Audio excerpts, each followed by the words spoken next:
I'm all right. Don't waste your time with me. Good evening, Mr. Goswick. How are you? I'm okay.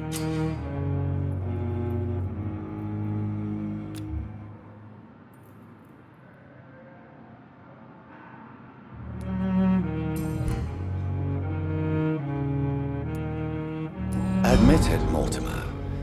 Your mother had you hospitalized here because you tried to kill yourself. Yes, it's true. All right, then. This is the first time we've really shared information about your case. Shall we call this progress? Call it what you want, Dr. Reed. You can trust me. I won't report you to the authorities. My one and only concern is your health. I guess I should thank you then. Can I help you in any way, Mr. Goswick? I wrote a letter for my mother. She was supposed to read it after my death. But I suppose she doesn't have to read it now. I see. And is this letter still near the place where you tried to take your own life? Yes. And I don't want anyone reading my last words. I mean, I'm still here. If you bring me back that letter, then perhaps we'll talk.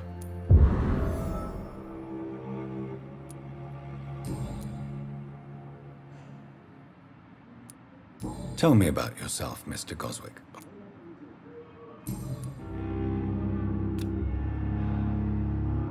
Do you need any help? I'm afraid I may, sir. I don't mean to be a burden. You are not a burden, sir. Healing you is my responsibility. And you have my gratitude for that.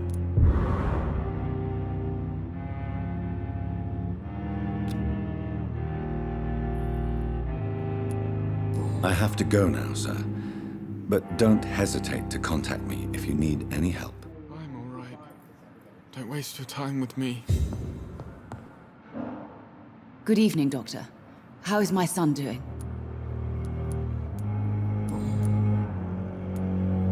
Your son wished to die, Beatrice. Why did you hide such crucial information? Are you not aware suicide is a crime? Mortimer could be thrown in jail. I can't let that happen. I won't. I understand you fear the legal consequences, Mrs. Goswick. But don't you realize your silence significantly affects your son's case? All my son needs is help and comprehension. Not judgment and punishment for what he may or may not have done.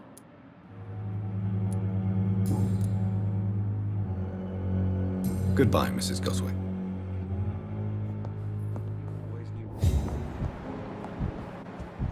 As for me.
Please, Jonathan, come in. Fascinating, is it not? In the last decade, so many mysteries have been brought to light with our microscopes. The human body, biology's penultimate frontier. The more we explore its boundaries, the less we're able to trace a clear line between life and death. You, my friend, have a foot in both countries.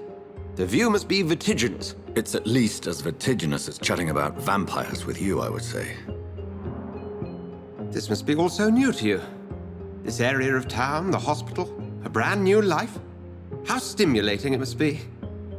I wish I could share your enthusiasm, Dr. Swansea, but my condition defies scientific categorization. Undead?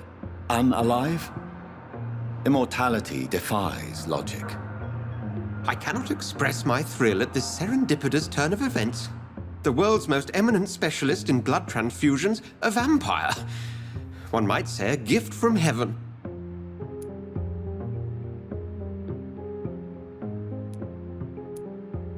I'm a dead man. I was murdered. Now I'm a murderer. Tell me how this is a gift. Forgive me. I've been an admirer of your work for a long time, and now you are so much more than a brilliant physician. And please, call me Edgar.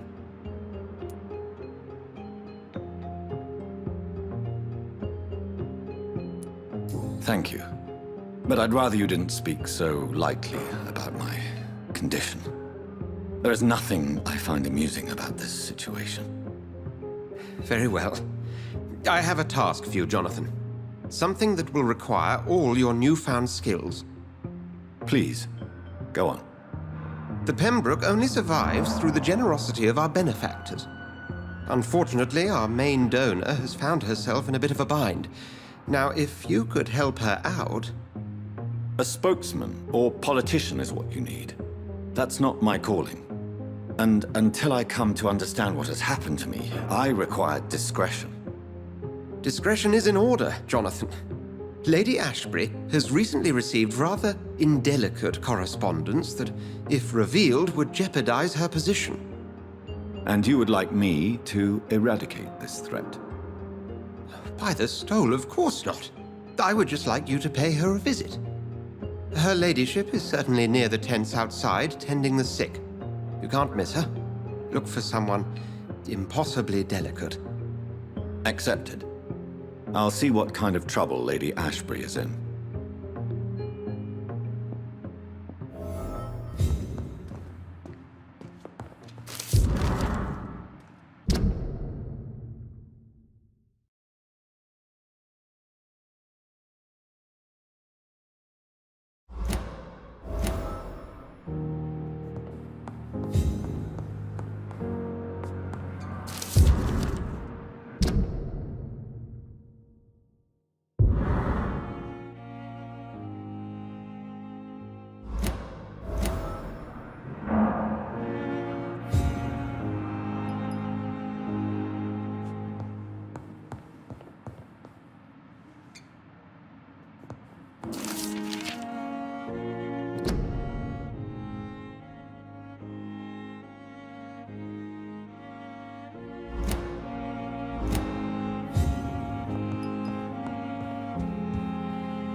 The flu took my dear wife, Emily. I take comfort knowing we'll soon be together again. Mr. Rainfield, that's no way to talk. You're in good hands here, and we'll be up again soon enough.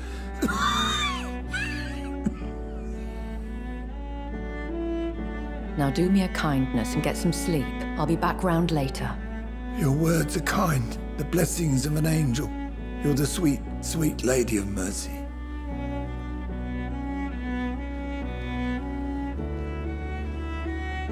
Good evening, Dr. Reed. It's a pleasure to see you again. You seem surprised. Dr. Swansea has brought me up to speed concerning your recent appointment to Pembroke Hospital.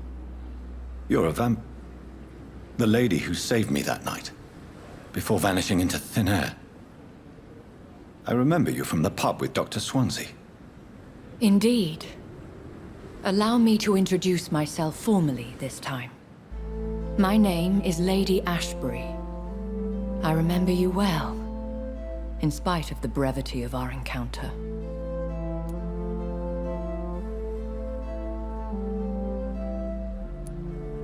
Apologies. You've taken me by surprise. I'm very happy to see you. The pleasure is mine, Doctor. I hope you're more disposed to answer my questions now. You must have countless questions, but our rather urgent matter first. Swansea has explained. My cover, if you prefer, has been compromised.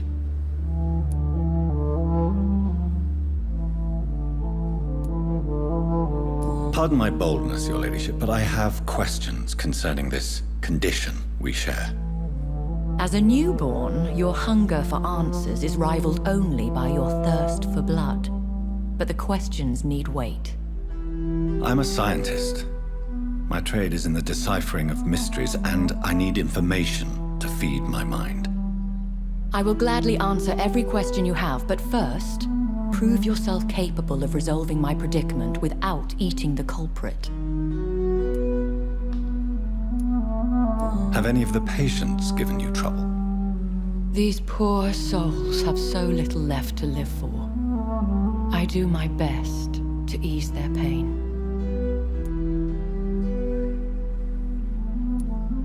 The world would be a better place if it were cared for by women like you. You make me blush. I am simply a necessary evil. Dr. Swansea has commissioned me to be your agent in this matter. You could start by explaining what's amiss. These past insufferable weeks, I've been the victim of extortion. I've made a first payment, but the blackmailer grows greedy. I must refuse his most recent demands.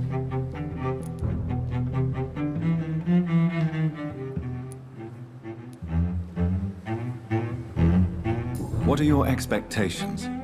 Please be precise.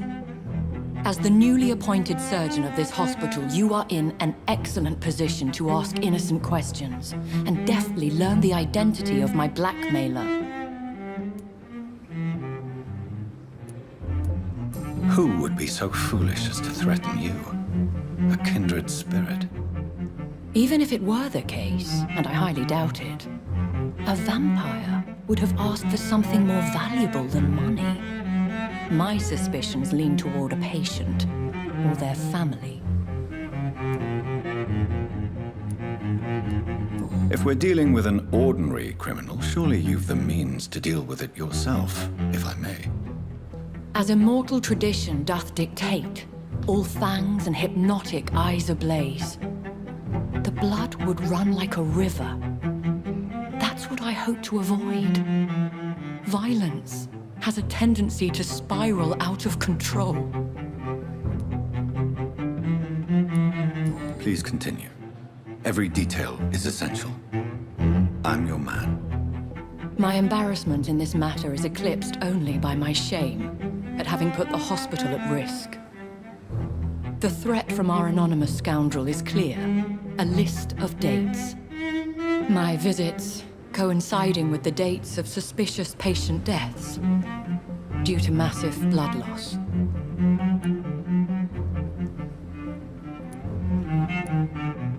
I'll take care of it. Do you know where I should start? If that was the case, I'd settle the matter myself. You could talk to our local gossip, Harriet Jones. Not a pin drops here without her hearing about it. I'll meet that woman now. My life, as others know, is in your hands, Dr. Reed. I'm sure of your discretion, but I do fear your powers of persuasion will be put to the test. When this is resolved, I'll be your obligé. I'll answer all questions in regards of your condition.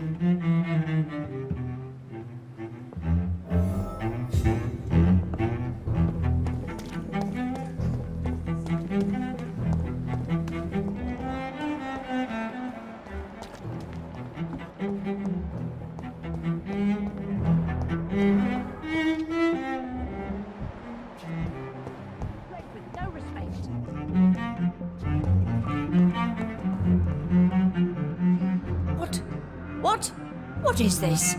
Who are you? Get out of my room. There's no need for alarm, madam. I'm Dr. Reed, the new surgeon. Preposterous. Dr. Reed, you say? I don't want some bumbling intern. Where's Dr. Swansea? Please, calm down, madam. I assure you that I am highly qualified. I'm just back from war duty. How brave. Threatening an old defenseless woman. You know how long I've been a patient here? You've picked the wrong fight. I'm Harriet Jones. Harriet Jones? Indeed. I've been meaning to have a chat with you. You know what goes on here better than any other patient, I gather. Oh, better than any patient, nurse or doctor. I've seen so many vile undertakings. I heard there have been some despicable goings-on. Was there a case of blackmail? Blackmail? Wait. You're investigating something. This isn't a social call. One of those incompetent cunts slit a poor sod's vein. If I didn't know better, Miss Jones, I'd be inclined to say you enjoy this type of idle gossip. God's honest truth, Doctor. It's just the way it is here. Most of these bitches would let you freeze to death before getting you a blanket. You seem to know more about the goings-on here than anyone else. Beware, Miss Jones, in case suspicion should fall on you. That's it. Blame the old and infirm. I see those little bitches' greedy little eyes. Just waiting for me to pop off, they are. I assure you, madam, this is not an investigation into a possible medical error. Debauchery, then? Nurses Crane, Hawkins, Brannigans, whores, all of them. They can't keep their legs shut. I've seen them scratching slutty sores. Really? Well, if you have irrefutable proof, I'll not have the staff behaving in such a manner here. This is your business, Doctor, not mine. But I swear one of the nurses is cavorting with some man on hospital hours. Thank you for your time, Miss Jones. You've given me something to go on. See you on the next round.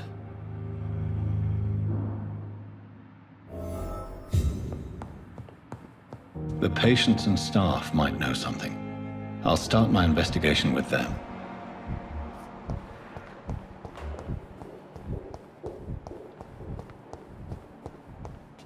Good evening, Nurse Hawkins. Good evening, Dr. Reed. What can you tell me about the strange man visiting one of the nurses during her shift? Let me guess. You spoke with that old shrew, Harriet Jones. Do not pay attention to her, Doctor. She's full of fanciful tales.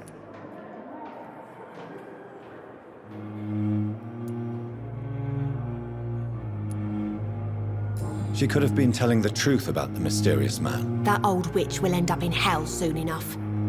Who cares if a nurse finds some happiness where she can? No matter how you feel about her, Miss Jones deserves our help. Who says I don't care for her? Hate is what keeps that old crone alive.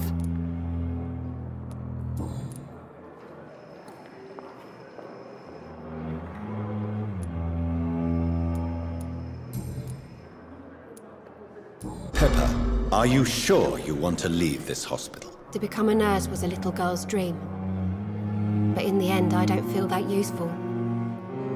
I want more. I want to make things change.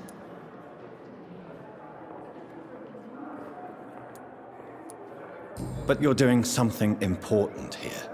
For all the patients who need your help. We save lives, sure. Each time we send a cured patient home, it's a relief beyond words. But since the epidemic, I feel so powerless. What steps are you prepared to take to feel more useful? I don't know yet. My sister believes that the real fight is in the streets nowadays. Maybe she's right. Maybe this is what I must do.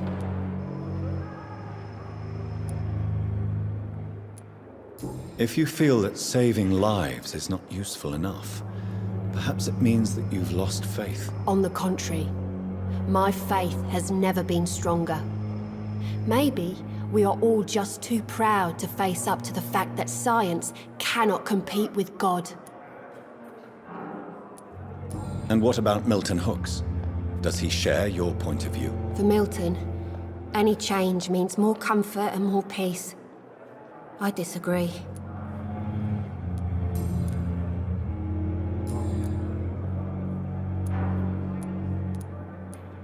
Goodbye, Nurse Hawkins.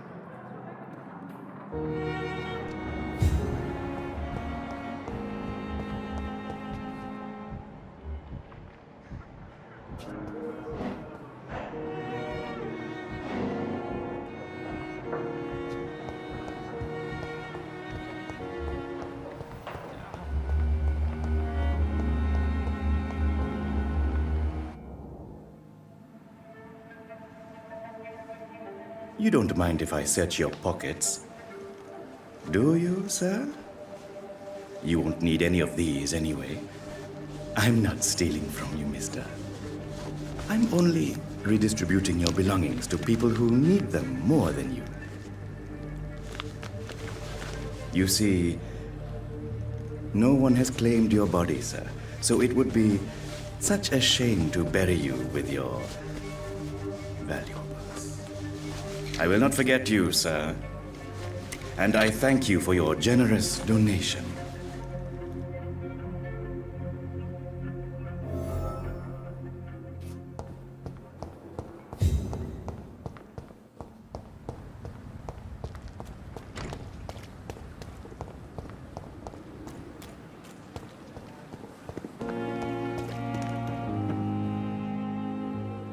Good evening, Dr. Reed.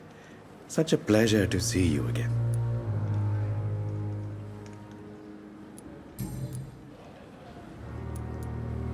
How dare you steal from the dead, Rakesh? Is that what your pawnbrokers is really about? These people are dead, sir. What they possessed could be useful for the living. And I'm sure they would agree if they could speak.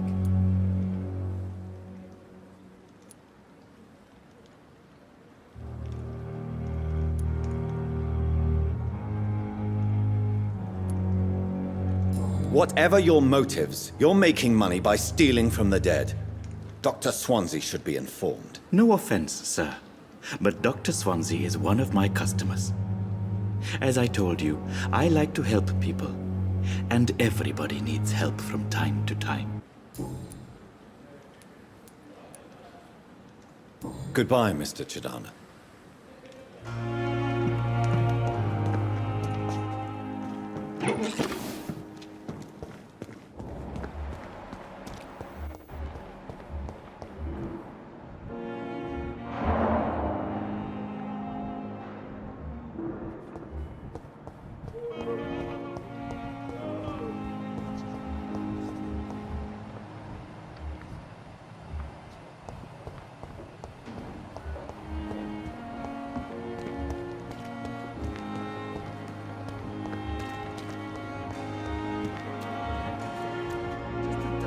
Good evening, Nurse Brannigan. Good evening, Doctor. Have you seen a strange man visiting any of the nurses here? I've never heard of such a thing, Doctor. Do you know if any of the hospital staff have criminal backgrounds? The people who work here all come from very different backgrounds, Doctor. Just like the patients.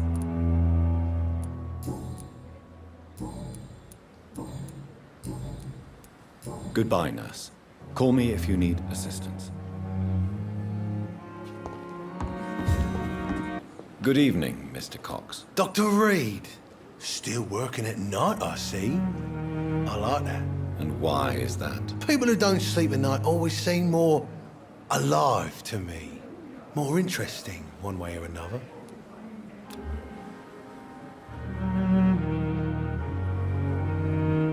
You're lucky to be alive, Mr. Cox. I hope you're starting to take better care of yourself. This place is full of sickness and decay. How could I get better in such a dump? Consider yourself lucky that I'm treating all of my patients equally. But don't push your luck. Don't play the innocent with me.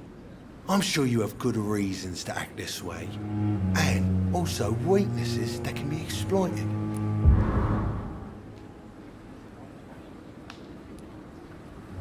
Have you heard of any underhand dealings going on in the hospital? Blackmail? That's not my style. Too risky. The black market, though. Now that's where the money is. I'll leave you for now, Mr. Cox.